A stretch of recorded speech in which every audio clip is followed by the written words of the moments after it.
Assalamualaikum warahmatullahi wabarakatuh dan salam sejahtera. Kembali lagi bersama saya Rusdi Syarif.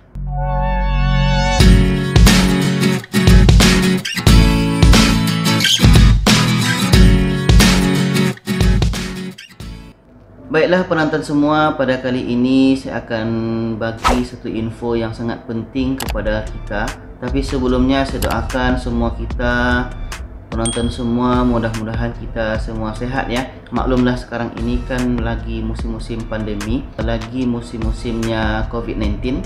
Jadi mudah-mudahan kita selalu menjaga SOP, menjaga protokol kesehatan yang ada. Semoga dan mudah-mudahan kita selalu sehat dan terbebas dari COVID-19 ini. Jadi di Malaysia ini satu isu yang sangat besar ya, dalam 1 hingga 2 minggu terakhir ni, iaitunya tentang Al Jazeera, yang mana orang Al Jazeera sumbernya adalah Raihan Kabir.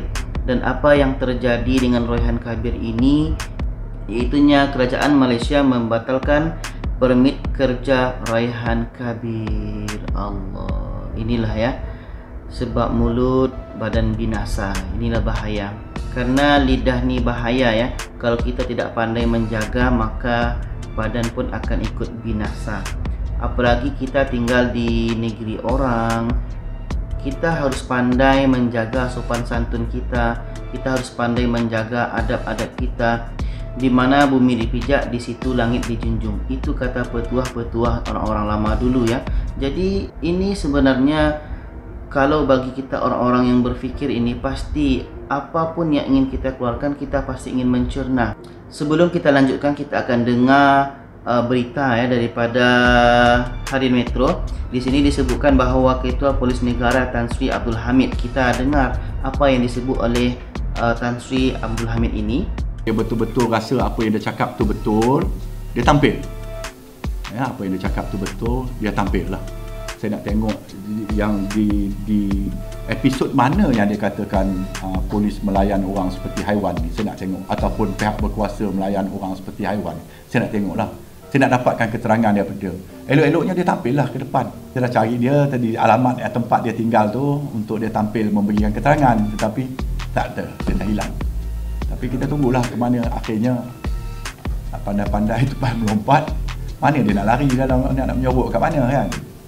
Tampil ke depan, saya jamin keselamatan dia, tak ada apa-apa pun ya, supaya dia datang, dia jelaskan apa yang maksud dia mengatakan bahawa pihak berkuasa melayan migran ni sebagai binatang. Saya nak tengok apa dia bagi makan, jagung apa ni ke, jagung ayam ke, ataupun mereka yang ditahan di depoh ni diberikan dedak itik ke. Saya nak tengoklah, nak dengar daripada dia ya. Ya, siapa saja yang mengeluarkan statement-statement yang drastik macam ni ya, tanpa ada apa-apa sokongan ya, fakta menyokongnya, akan kita panggil lah.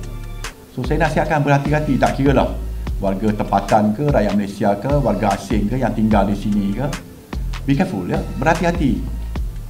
If tak ada apa ni, buat apa kita nak buka mulut kita? You boleh cari makan, bekerja di sini ya, dengan senangnya ya. Apa besar ia nak masuk campur dalam hal-hal ini dan membuat tuduhan-tuduhan yang tidak berasas begitu, menyakitkan hati orang semua.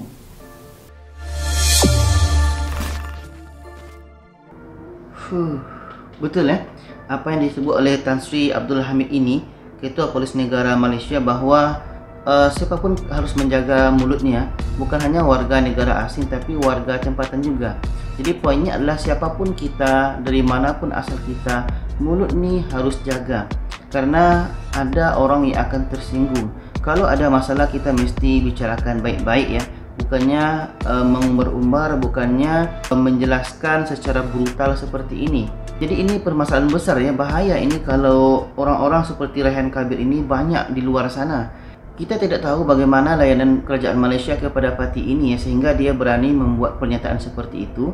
Tapi ini Tan Sri Abdul Hamid, dia menjelaskan secara jelas di sini ya, kalau ada yang ingin dibicarakan, tampil ke depan.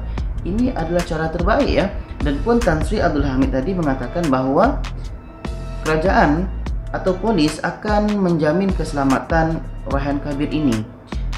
Ini beritanya 10 Juli kemarin ya. Dan apa yang terjadi baru ini, bahwa kerajaan Malaysia telah membatalkan permit kerja Raihan Kabir. Ini bahaya ya. Ini pesan saya kepada kita semua warga negara asing yang ada di Malaysia. Dan bukan saja warga negara asing yang ada di Malaysia, siapapun yang menjadi warga negara asing di mana saja, boleh jadi warga negara Malaysia yang berkunjung ke suatu negara, maka di situ dia akan dikatakan warga negara asing. Siapapun kita, maka kita mesti menjaga mulut kita ini ya. Kalau dah macam ni kan susah jadinya. Permit kerja dah dibatalkan oleh kerajaan. Kita bukan berurusan dengan orang, tapi kita berurusan dengan negara. Ini bahaya ya.